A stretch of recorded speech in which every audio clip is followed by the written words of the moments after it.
poetry, writing literature. Good art is 80% thinking. Art is not feeling. It might be intuition, but intuition is thought that hasn't been thunked yet. Okay? And so we have good and bad intuitions, right? Okay, the bad intuitions were the ones that were not thoughtful. They were unreasonable. But we had that intuition, okay? And so intuition is just thought that hasn't been thunked yet. And art might be intuitive, okay, I get that. But you can flesh it out through the principles of beauty. Many of my art friends do not understand the principles of beauty. They have not been trained in art, but they're good artists. But when I start to talk to them about the principles of design that make their art effective and good and pleasing to the eye, they say, oh yeah, that makes sense, you know. All right, taste. You may like one piece of art more than I do. All right, that's okay. That does not eliminate the principles of beauty and design. That's just taste. And I have figured out that most decisions about taste have some kind of personal history behind them. Okay? Phyllis and I were just in an art gallery yesterday in Carmel, and I'm going to talk a little bit about the California Impressionists. We'll do that in the second hour. I've got a little catalog of some of the works of the California Impressionists. And anyway, so we were in this gallery that specializes in the California Impressionists. You know, the light strikes differently on the central coast of California than it does anywhere else. You know, I mean, like this morning, I spent a half an hour just walking around the church taking photos and walking inside the church because the light is different here.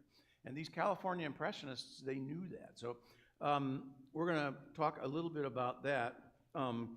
Anyway, she has a piece of art. It was like $7,000. That's way more than we can afford for art. Maybe in a few years, I don't know. But I told her, I said, this is the third time I've gone into this gallery in the last 3 years to look at this piece of art. And I told her, I said, and every time she's so good, she takes it out, and then she hangs it up on this wall, and then she talks about it, and we're looking at it, you know. And I told her, I said, you know, I really don't like it as a piece of art so much. I don't think it's that good of a painting, but here's the deal. When I was taking art classes from Mr. Van in high school, and I took a watercolor class, and he was showing us different watercolor painters, and one of them was, and see now I can't even think of his name, I'll come up with it later during the break. And anyway, it was this guy, and so I happened to notice him. He's one of the California Impressionists, and I happened to notice she had this piece kind of tucked away in her gallery a few years ago, and so we started talking about it. So my point is this. I was interested in buying that piece of art because of a personal history, okay? It wasn't even the best piece of art, and I get this all the time in my gallery. This is why I paint mostly ocean scenes in my art gallery. Because before I had the gallery, I went to a local gallery owner, and I showed him some of my stuff, and he said, yep, you're in. But I don't want this, I don't want this, I don't want this, I don't want this, I want this and this, because they are ocean scenes. And here in Ocean Shores, Washington, people buy the water. Okay? So now, see, that's taste. And even my interest in this one artist, and even though that painting, it's not the best painting in the world, you know, but I might pay up for it, is because of my personal history with Mr. Van showing me paintings from this guy in a book. And I remembered that name, and when I saw it in her gallery 40 years later, it's like, boom, okay? So, do you see the point? That's taste. And we have different tastes. You and I are going to walk into a gallery, And even if this gallery is filled with 50 paintings, all of which I would judge to be beautiful based upon the principles of beauty, you and I might have a different painting that we like better than the other. Okay? All right. So let's move on. Beauty is not in the eye of the beholder, but is rooted in fixed principles. What are those principles? So let's talk about those principles now. And they should be on, oh, you know what? I didn't put them on your sheet. Oh, yes, I did. Number 7. We're on number 7, but I moved it up before we get to Luther, okay? So we're on number 7, but then we're going to come back to 5 and 6, because I just thought this was a better way to proceed. As I was going over my notes, I kept thinking about, I keep talking about these principles, but I haven't told you what they are. So I bumped that up. That's why we're doing this now. Okay, so on number 7, 7a on your notes, it says, unity, variety, repetition, dominance, balance / harmony, conflict, gradation / movement. Those are the principles of beauty. Now, there is also an art, if you will, or a skill, might be a better word, to combining these principles. You don't have to have all of them in the same painting, okay? But you should have many of them, and you should have combined them in a compelling way. So let's talk about that. I've got this painting from Raphael. So Raphael is a contemporary of Michelangelo and a contemporary of Da Vinci, okay? Renaissance artist. He's lesser known of the three of them, but he's probably the best painter of them all. He wasn't the engineer that Da Vinci was. He wasn't the personality that Michelangelo was, but he's a great painter. So here's this painting. It's called the Alba Madonna. I think Alba is where it was hanging, or who he painted it for. I think that's a town in Italy. It's my guess. I didn't research that part of this. So I've always admired this painting. It is a tondo, and tondo means it's a painting in the round. Rotund, okay? Rotund, round. Tondo is the Latin word for round. And so we've got on our hands here a tondo. And so you can leave today, and I can feel good about myself because I taught you a new word. All right. If you get nothing else out of today, you can just know that you learned tondo. And when you're in a gallery with somebody, okay, and you're walking around and you see a round painting, you can just say to them, "Look at this beautiful tondo," and they'll just look at you in awe, especially once you explain it. So there you go. You got that out of today. All right, we're going to go around counterclockwise, starting with unity. And this is, this takes years to learn. There are all kinds of subtleties to this, and we're gonna do it in 5 minutes. All right. So you know that you're not going to be experts on it, but at least you'll get a sense of what I'm talking about. Principles of beauty. So, a painting, a novel, a hymn, a poem, it needs to have a sense of unity. And this is built into us by God, okay? Aristotle says man is a rational animal. This is who we are. And we like unity. It's more pleasing than something that is disheveled. And that was just an excuse for me to use one of my favorite words, disheveled. All right. So, unity. What is the unity that we see here? Muted colors. They're all kind of grayed out a little bit. The blue in the sky is similar to the blue in the Madonna's dress, whatever you call that, robe. The Madonna is usually in blue. You can always tell in a Renaissance or medieval painting who Mother Mary is, because she'll be the only one in blue. There's a second thing you learned today. Wow, okay. There's one there's one large shape, and by one large shape, I mean all three of the figures. John the Baptist, Jesus playing with his cross, you know, oh boy, Jesus, baby Jesus, you don't know what's coming, all right? And then Madonna. So you've got those three figures, and notice the way Raphael has painted this, the three figures are almost like one. It looks like a Michelangelo sculpture. I mean, it looks like this could be a sculpture, the way these figures are. So there's a unity. The main shape that we're looking at is strong and bold. It's in the middle. That provides unity to this painting, which would be much different than if there were 20 little figures running all around, okay? That's my point about the unity here. Unity is kind of a simplicity, all right? When you're learning the principles of design, if you got a good instructor, they'll hold up a plain white sheet of paper, and they'll say, let's start with unity. Here is unity. It's the famous painting of the cow in a snowstorm, okay? You know, a plain sheet of white paper is unity par excellence. Man, you can't get any more unity than that. Or make it black, or make it blue, whatever. But it's boring, all right? Because that's only one of the principles. So now we're going to start to add some more of the principles. Variety. As soon as I take that white sheet of paper and I just put a big black circle on it, I may not have good art yet, but at least I've got something better than just the plain white sheet of paper. So this is how the principles kind of build on each other. So variety here. And I've just mentioned a couple things, and you will be finding all kinds of other examples of variety. But there are angular shapes in a tondo form. See, I'm giving you an example of how you can use the word tondo in everyday conversation. Angular shapes in a tondo form.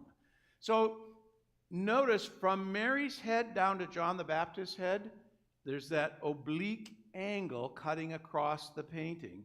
It's a round painting, and it's got this oblique line running through it. That's variety. If you go from Mary's left elbow, which is on the right as you're looking at it, down to her foot, there's some unity, by the way, same angle as the first angle we looked at. But again, it's this sharp angle in what is, let's look at the background now. Look at the background. The background is composed mostly of horizontal lines. Look at the shadow of Mary. It's a simple little, actually I think it might be a rhombus, but it's like a rectangle. It's like a bent rectangle. That shadow coming from Mary's behind. Now, this is priceless.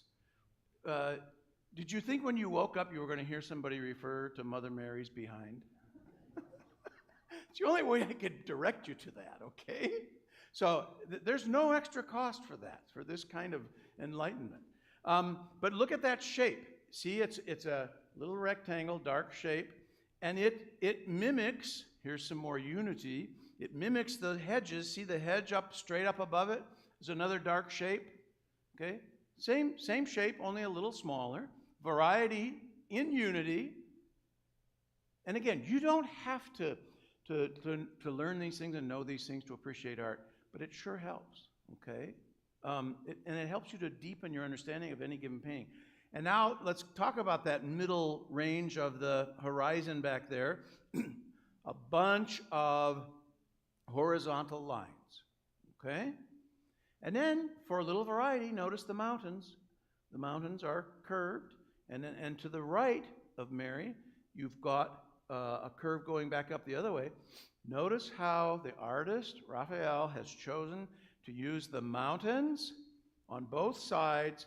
Mountains on the left as we're looking at it, more of a forest, and hills on the right, but they both curve down toward Mary. Okay, subtle little thing. So there's some variety in all of those horizontal lines. But the main point I'm trying to make about variety, simple horizontal lines, a whole bunch of them, and then this oblique shape stuck at an angle in the round tondo. All right, repetition. Let's go down to the next one. 3 angled shapes, and then we already talked about the horizontal lines. So not only do we like variety, Not only has God created us to appreciate and like and find beautiful variety, but we also like habits. We like repetition. Repetition is good. It gives us a comfort level, okay? And so there's all those horizontal lines are repeated. Let's go down to dominance. This is kind of like in a speech, the thesis, the main theme, or in a novel, the main plot, all right? In art, you're looking at shapes. And so we have a dominance of shape here. And the dominant shape is very much, if you just take your finger and outline around John the Baptist's back, and then around his head, and then down Jesus' arm, around his head, and you just outline that whole shape, that big shape plopped down into this tondo is the dominant shape. All right? And again, just try to picture 20 little figures dotted all the way through here. It wouldn't have as strong of a impact on you as this one big shape with those three figures. There's also, if we talk about color dominance, so again, see how subtle this is? There's shape dominance, there's also color dominance. What would you say is the color dominance of this painting? Blue. Yeah. Raphael's no dummy. Okay? He's not going to do 20 little shapes of different colors, but he knows that the human mind craves repetition, craves a dominant theme, and so he's got dominance in shape and dominance in color. All right? Moving on to balance. Now it's starting to get tricky. All of these different things that the artist is trying to pull together. And by the way, a lot of artists, maybe even Raphael, will do these things intuitively, especially after they've painted. You know, I tell my students, they say, oh, man, this is not that good. And I say, and then they'll look at mine and say, yours is so good. And I say, well, I've painted 750 paintings. Okay? I mean, I've learned, I've practiced. And so after a while, these principles, if you follow them, and if you learn them first, they become intuitive. And so artists aren't necessarily thinking like we're thinking right now. They're thinking this way when they're first learning art, if they are in a good school. But then it can become intuitive. But the balance, you have to take all of these things and make sure they're balanced together. All right? So you don't want, you know, if let's say Mary's, or the shape of the three figures was kind of cut off, and you only had half of it showing up in the lower left-hand part of the tondo, you know, it wouldn't look as balanced as it is. But did he put the three figures right in the very middle? No. You see, they're off a little bit to the lower part of the circle and to the left. So there's a little bit of variety in the balance. All right. Conflict, again, you've got the tondo shape versus the angles, horizontal strong versus the circle, and then finally movement. Good art, you want to have movement. If you're reading a novel and you say, let's say you go to a bookstore and you pull a novel off the shelf. Oh, you know why you probably pulled it off the shelf? Because it had good cover art. So let's hear it for the painters. But you know, you just go and you say, I need a new book to read. And I'm tired of reading my favorite authors. I'm just going to go take a chance on this one. And you pull it off the shelf because it had an attractive picture on it. And then you start reading it, and like a third of the way through, it's not going anywhere. Okay? You could have that experience, right? It lacks movement. So that's the literary version. And so somehow try to abstract that principle and apply it to painting, because we're focused, I'm a painter, so we're focusing mostly on painting. And you want a good piece of art will have movement to it. It won't be static. You can do totally static art and get away with it and make it work, but for the most part, a painting that has movement versus a painting that is dead is better. Does this painting, even though most of you have never thought about the principles of beauty before, now that I've warmed you up, would you say that this painting has movement to it? Oh yeah, yeah. He's got shapes going all around, you know, and even though, I mean, you could even say, Jesus and John are kind of moving because they're babies, so they're wiggly, and he paints them to look wiggly. John is a little more mature at this point, because he's going to be pointing the way once they grow up. So there you have the principles of design, principles of beauty. And so you'll find different lists. In a little while, we're going to talk about Aristotle. All right, we have 20 minutes left in this first session, correct? We go until 11, 10 to 11. All right. Hey, we're doing good. I've done a lot of these things, and you just never know how much is the right amount of material. And I think we're going to do okay. I try to cut the material down because I hate going to a lecture and the lecturer carries on and he doesn't get through the material. Or he gets to the end and he says, well, we're going to have to rush through this last part, So I'll probably still end up saying that, but let's hope not. All right. Because this first part, we're talking about the principles of beauty and putting it towards Luther. Then in the second part, we're going to talk about art history. Okay, so there's your principles of beauty. Not on your list. I have a lot of things that aren't on your outline. You've just got the general outline. But still under number 7, I've added a few new things that aren't on there. So Aristotle has a list of 3 principles of beauty in his book on poetics. Aristotle was just a genius. I wish I had an extra 2 hours to convince you to all be Aristotelians instead of the Platonists that the world tempts you to be. Couldn't resist, Pastor. I had to throw in a little bit there. But Aristotle is genius. Aristotle writes on almost everything. So he writes a book on poetics, and it's mostly about literature. And back in the day, these were the Greek and Roman tragedies. Okay, so here's Aristotle, one of the brightest humans ever, and he's writing a book on how the novelists of the day should write a good novel, a good tragedy. And he comes up with 3 things. He's the first guy to ever talk about this, and we're talking 400 BC. And he says the 3 are completeness, unity, and complexity. Now, those 3 things pretty much cover the things we've been talking about. So, completeness. He says that a good tragedy will have a clear beginning, a middle, and an end, presenting a serious action that can be easily remembered as a unified whole, neither too vast nor too trivial. All right? So, again, if you're a novel reader, I'm not. Okay, I'm a boomer, and so I don't read, I watch TV. I'm trying to justify my behavior, if you haven't noticed.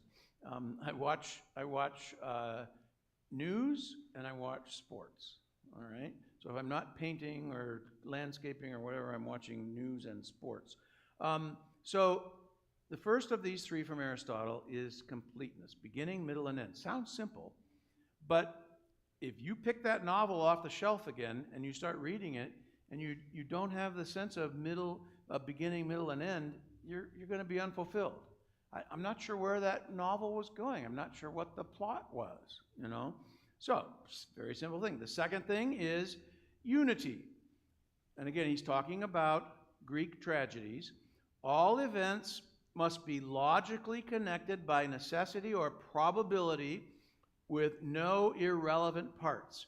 Removing any part should disrupt the whole. So there's our principle of unity.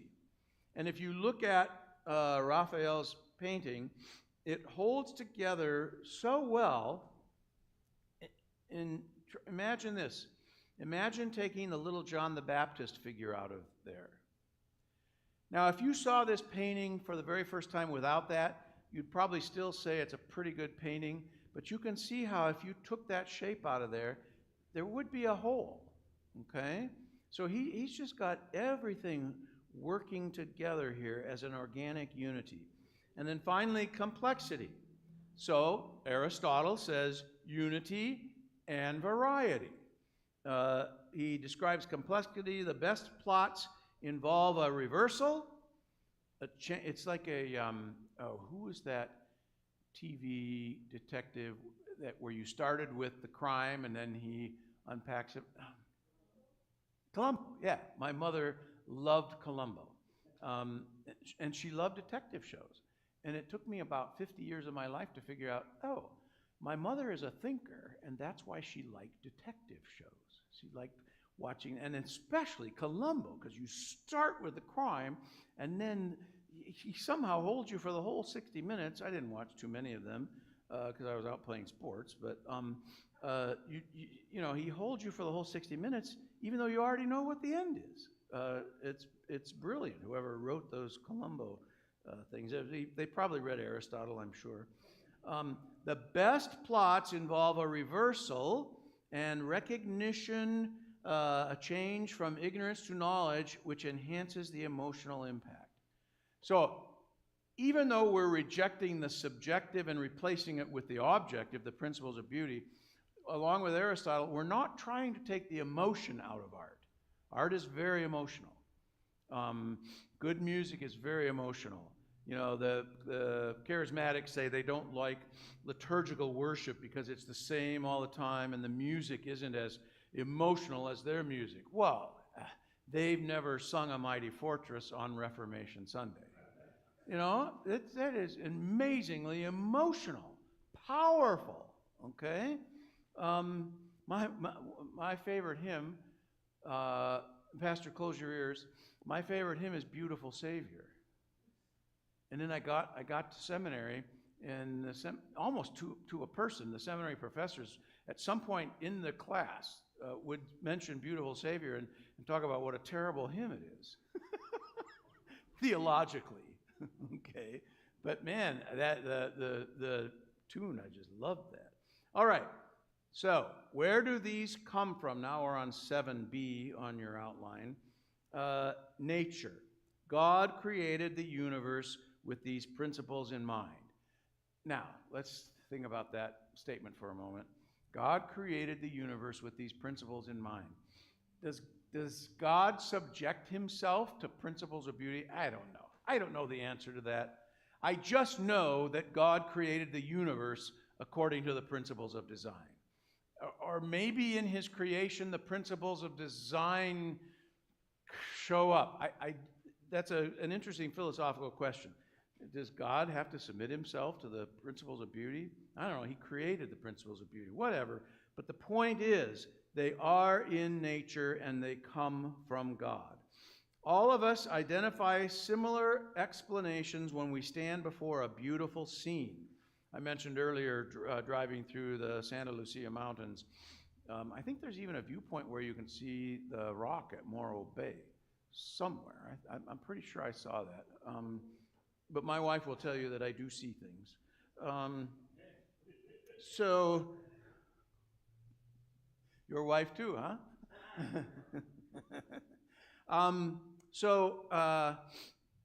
We all have similar explanations when we stand before a beautiful scene.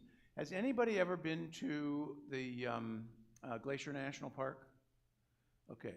Do you know that the lake on the east side of the going to the Sun Highway, to the peak, Big Long Lake, I think it's St. Mary's Lake, I believe. Anyway, we always, lately, because we travel around the country a lot for Luther Classical College, we come from the east when we go through Glacier because you don't have to have a timed permit to get in. From the east, you can just go in. It's great. You know, so whenever we want to go to Glacier, we just do it on the way back to Washington instead of on the way to the Midwest to go visit churches. Anyway, when you're coming from the east, you're driving along this lake for, several miles, and then all of a sudden you come to this vista where you can see these two towering sets of mountains on either side of the kind of prairie up on the top where the Mount Pass is, and then there's this lake, and then there's this little tiny island out in the lake. It's called Goose Island, and I've painted it a couple of different times. But the point is, everybody stops there. Everybody, because it's just this grand scene. Now, a big part of it is just grandeur, okay? And so that's a little different than the principles of design, because the principles of design can be painted into a painting of a little spider in his web. So there's grandeur that kind of makes people stop, but still, if we could probe people's mind and stand there for a half a day and interview people and write down, what are you seeing? Why did you stop here? What's so beautiful about it? You would eventually come up with the principles of design, okay, as to why this is so beautiful, this stop. And do that with do that with your favorite view in the Grand Tetons or Yellowstone or Yosemite. The principles of beauty are what makes something look beautiful. Can you have good, and also, this is not in the principles of beauty, but it's very important. Aristotle would talk about this. It's important that art be tied to nature. Okay?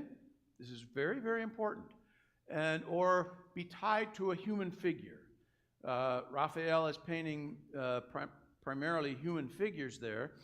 So, again, just like we like habit, we like art that is connected to something we can recognize. All right? That's really, really important. Even if you're going to start to abstract art, it should be tied somehow to nature. Does it have to be? No. You can have abstract art that is still beautiful, and how do you suppose we would judge whether or not a piece of abstract art is beautiful? You've already learned it. You'd look at the principles of beauty. All right? Abstract art tends to be, however, less tied to nature and to the human figure than traditional art. And we're going to see that in spades in our second presentation when we do a real quick run through the history of art. And then, boom, we're going to come to the Impressionists and then the Cubists, and all of a sudden everything changed. Okay?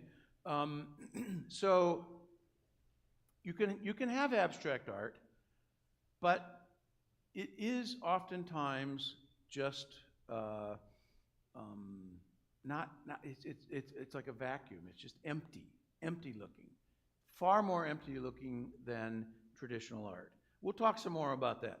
By the way, this is a good chance for me to say, if you have any questions or comments as we're going along, go ahead and raise them. Okay, just try to stop this train on the tracks. But I love questions. One of my heroes is Socrates. If I weren't a Christian and Jesus wasn't my number one guy, it would be Socrates. So I guess he's my number two guy, all right? And Socrates, it was all about asking questions and answering questions. So if you have any comments or questions, just raise your hand, because it will be more meaningful for us all if you are interacting as we go along. All right. Now, let's get to, and if we spill over into the next hour, that's okay, because there's more stuff we want to cover in this first hour than the second hour. Now let's get to how all of this relates to truth. And I shared a lot of this in the introduction. Is there such a thing as truth? Yes, yeah. What does Pilate say? Jesus says, I am the way, the truth, and the life. And Pilate goes, ha! Truth? What is truth? All right? And then he washes his hands of everything. He says, I got nothing to do with this. You Jews, go ahead, he's yours. Do whatever you want with him. And so Pilate lived in a time in the Greco-Roman world. It would not be too many hundred years before Greece would, or the Greco-Roman world would start to fail. And so he's living at a time when many of the intellectuals were starting to give up on truth, and they were skeptics, okay? And so Pilate is a typical skeptic. What is truth? Well, our modern and postmodern culture has abandoned truth. Does our culture today believe in absolute morality? No. Our culture today has given up on that. 10 Commandments. You know, 10 Commandments in schools. It's an interesting issue, and I can speak to it because by later this afternoon I'll be gone. You know, your pastor may not want to address this issue. I've actually changed my opinion on that. I used to be kind of a loosey-goosey moderate. And I thought, yes, we shouldn't have separation of church and state. We shouldn't have 10 Commandments in the classrooms. Well, turns out separation of church and state is not actually a thing in the U.S. Constitution. The government shall not endorse a given religion. That's not separation of church and state, okay? That's a whole different thing. And so the more I thought about it, I thought, well, if we say there shouldn't be any 10 Commandments in the schools, what are the 10 Commandments? Let's step away from our Christian roots and Christian theology. The 10 Commandments are basic, fundamental, simple, maybe the most fundamental and simple list of objective morality that there is. Okay? So, let's look at them not as the Christian or the Jewish 10 Commandments. Let's just look at them as 10 laws that are absolute. So, why would we not want to have absolute morality in our public school classrooms? If you don't have absolute morality in your public school classroom, what do you have in your public school classroom in terms of this very important issue in human life? How are you going to behave? What do you have? You got zip, zero, nada. Okay? So, how did we get onto that? I did not mean to go there. I got to go back and see if I can trace this back to, truth, yeah. So, Pilate, our modern, our postmodern culture abandons truth. That's Satan at work, kind of using this whole Christian-Jewish thing and saying, yeah, you see, you don't want to have a Christian and Jewish thing in your public school classrooms. What about the Hindus? What about those? Well, Satan doesn't care about the Hindus either. Well, he kind of does because it's against Christ. But the point is that Satan wants no morality in the classrooms or in culture. And I've changed on that for what it's worth. Jesus says, I am the way, the truth, and the life. Truth is important. What does it mean if there is no truth for us Christians? Can the Bible be true? No. Can we trust the words of the Bible? No. We are committed to truth. This is a common sense thing. You want to live in a world with no truth or a world with truth? The world without truth is a world of chaos. A world of truth is at least a world in which there's the possibility that we can have order and structure and safety for all of us. Okay? So, this whole thing about beauty is in the eye of the beholder, as soon as you make it subjective, it's the same thing as saying there is no truth. Everybody's personal truth is truth. And we must tolerate everything that comes down the pipe. Is it the pipe or the pike? The pipe. I guess it's the pipe. We must tolerate it all. And in that case, there is no truth. There is no hope for any structure and safety, so forth and so on. So, is the art as rock solidly simple and clear as the addition and multiplication tables? No, it's a little more complex. There's some more taste involved, okay? But it is still, oh, hey, there's my timer bell. Yeah. All right, let me just finish this thought, and then we will pick it up there when we come back.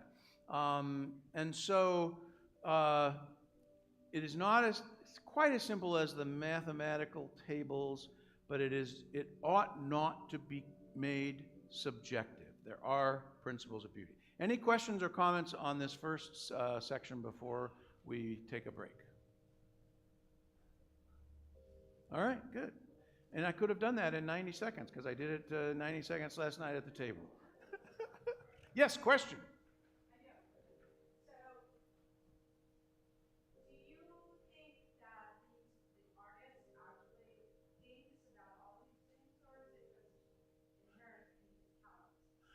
Um,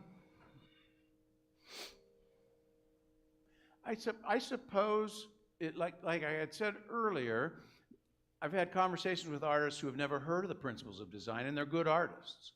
So in that sense, you can create good art without consciously knowing what these principles of design are, but I still say that it is intuitive with them because as soon as I start to talk about that, they start to resonate with that and say, oh yeah, that makes sense. I guess, I've never had anybody say, I guess I do think about that, but they say, I do create my art in keeping with that. So I'm hesitant to just say yes to your question, that it can be done intuitively without any thought, because I just don't want to go to that world where art is just emotion. And I'm going to show you examples of art in the history of art that is just emotion, and it ain't good. Yeah, it could be, there are, for sure, there are people born with intuitive skills in art that other people don't have. There are people born with intuitive skills in engineering that other people don't have. So without a doubt that. So I wasn't simple in answering it. Did it make sense what I said though? Okay, well, what do you think? Do you think there are people? Okay. Yeah. Yeah. Yeah. Right. So that helps me. So, so yeah, I agree totally with that. And so kind of what we are doing is it's really apologetics. I mean, we're doing apologetics for beauty, and we're trying to give a rational case for not allowing art, because you're not saying subjective, you're just saying these principles can be inborn intuitively, and that artists can just know how to do good art even without consciously talking about these things. But what we don't want is for what Satan has pulled off in our world today, convincing everybody that, oh, art is just subjective. You know, beauty is in the eye of the beholder, because it's not. Okay, yes?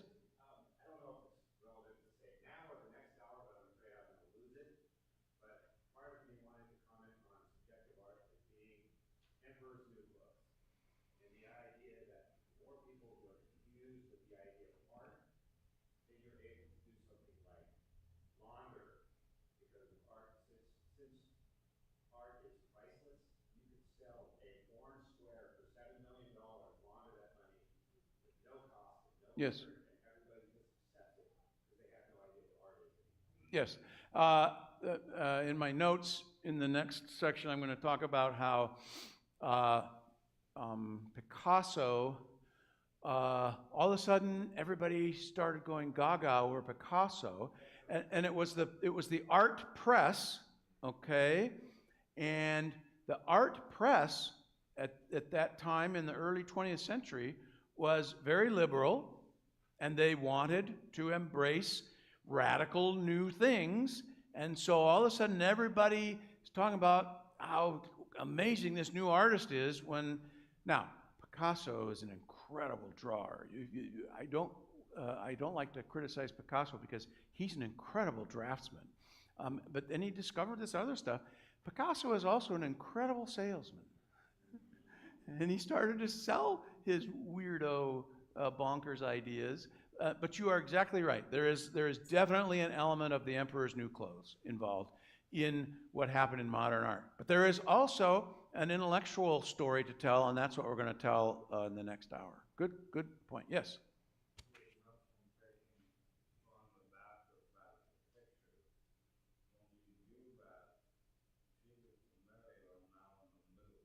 Oh, yeah. That's very good. So if you take, going back to my point, imagine John the Baptist out of that picture. Now all of a sudden, that's really, really good. Mary and Jesus are smack dab in the middle. And even Raphael was a neoclassicist. He was a Renaissance artist. He was trying to recapture the classicism of the Greco-Roman age. But even a classicist will not just put the thing in the middle. They'll move it off center for the sake of variety. You're right. That's good. Yeah. Anything else? Oh, thank you very much. There's no cost for that. I taught you about Tondo. Okay, just remember that. I wasn't going to say we're even, but somewhere in there. Yes?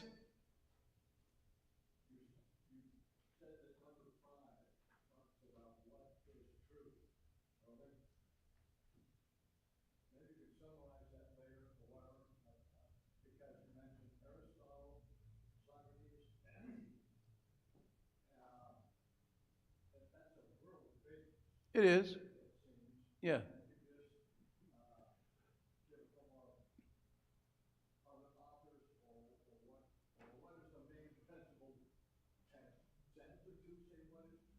I'm currently writing a history of philosophy that will most likely never be completed. Phyllis has been really good at pushing me to keep writing that thing. So my answer to you is, well, read my book, but it'll probably never get written. I've got through like 5 chapters, which is good. And so my point is, the answer to that is really complicated. There's a lot of philosophical, there's metaphysics involved, and there's a lot more than what we can do. I think, for the sake of brevity, we shall say Jesus, as he claimed, is truth, and that truth is that there is sin, and we must confess our sin, and that's why he had to die on the cross. And in that death, there is redemption and the forgiveness of sin. And that we know is rock solid truth. Now, what is philosophical truth? Okay, I'm gonna try to give a 90-second answer. Philosophical truth is, look up common sense realism. And you might even want to add Aristotle to that. And if you read, AI will give you some pretty good answers as to what is Aristotle's common sense realism. And it basically is this. When I am viewing this podium, God has created us in such a way. Aristotle taught this. Thomas Aquinas taught this.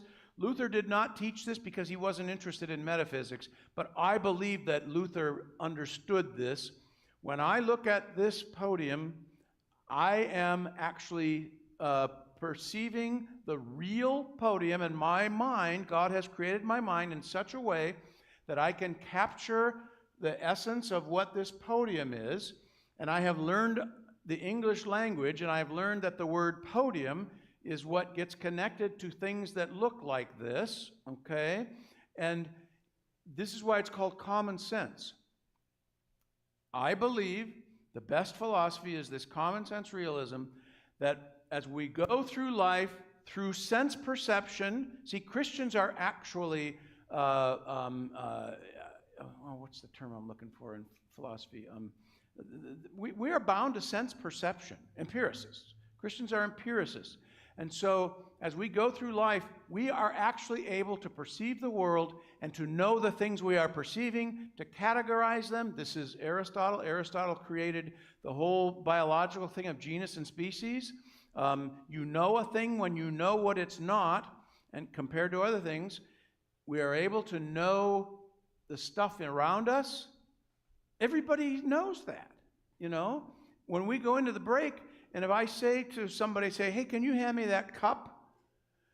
The postmodern and modern philosophers will say, well, cup? You have your own understanding of what a cup is, and so does the person you just asked, and oh my, this is very complicated, okay? Here's the example I made up, and because of that, I love it. So I did write a 90-page paper that did just get published in Christian News, of all the places. Hopefully you don't know what that is, so it won't malign me. But anyway, um, I always tell people with my sermons, I'm trying to entertain myself. If you're entertained, good. You know, I'm trying to keep myself awake during my sermons. So, here's the cup thing, all right? When you were a young child, your mother was holding you in her arms, and she reached to grab her cup of coffee, and it spilled on you. This hot, scalding liquid. Scalding, not scolding. Scalding. And that impacted you for the rest of your life. And so now, when I forget your first name. Justin, right? Oh, just in time. So, all right, you were there too. So, Justin, I asked you to hand me that cup filled with coffee, and this is what the liberal modernist will say. Oh, Justin just freezes because his experience of cup, you should have never used that word, goes all the way back to his childhood when that scalding hot water was spilled on him. There's no communication happening here because Justin can't get past that. How ridiculous is that? Now, let's say that did happen to Justice, and we're sitting at the table. And by the way, this passes for philosophy today. Yeah, yeah. It's been for the last 75 years. This has taken captive our universities. So this is called postmodern deconstructionism. See, we have to deconstruct the language. If we all know, if we're sitting at that table and I say, hey, Justin, can you hand me that cup of coffee? You'll do it. Perfect communication happened, okay? So that's what truth is. Language, words carry meaning, and we're able to communicate and carry on all kinds of things. Look at what we've accomplished in Western culture. We sent a rocket to the moon. You know how complicated that is? I'm not an engineer, but try to do the math to know exactly where the moon is going to be, and when your rocket leaves, the moon's over here, or however it works. The Earth is rotating, whatever, you know. And then you got to do the math to get there. So communication works. There is such a thing as truth, and we experience it every day. Common sense realism, comma, Aristotle. AI will lead you to the right places. Thank you, right? Yay. We are not going to the moon. We're just going to go to the fellowship hall, okay, and get some tea or coffee, or there are some other drinks who wants to be less awake. You know, then we'll come back here and continue with the second presentation. So, and the presentation should begin at 11:30, guys. So just for fun. 11:30.